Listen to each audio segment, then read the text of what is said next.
রিজিকের মালিক কে? আপনাকে আল্লাহ পাক যতটুকু রিজিক দিয়েছেন তাকদিরে লেখা আছে না?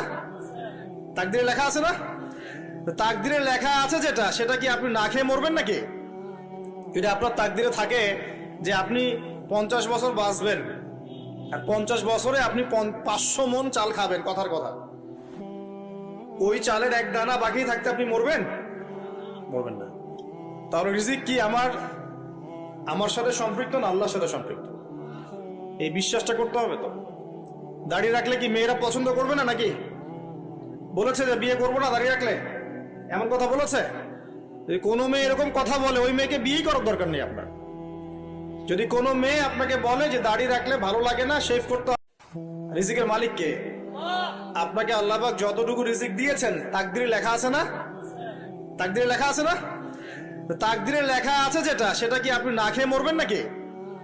যদি আপনার তাকদিরে থাকে যে আপনি 50 বছর বাঁচবেন আর 50 বছরে আপনি 500 মন চাল খাবেন, কথার কথা, ওই চালের এক দানা বাকি থাকতে আপনি মরবেন? মরবেন না। তাহলে রিজিক কি আমার সাথে সম্পৃক্ত না আল্লাহর সাথে সম্পৃক্ত? এই বিশ্বাসটা করতে হবে। তো দাড়ি রাখলে কি মেয়েরা পছন্দ করবে না নাকি? বলেছে যে বিয়ে করবো না দাড়ি রাখলে, এমন কথা বলেছে? যদি কোনো মেয়ে এরকম কথা বলে, ওই মেয়েকে বিয়েই করার দরকার নেই আপনার। যদি কোনো মেয়ে আপনাকে বলে যে দাড়ি রাখলে ভালো লাগে না, শেভ করতে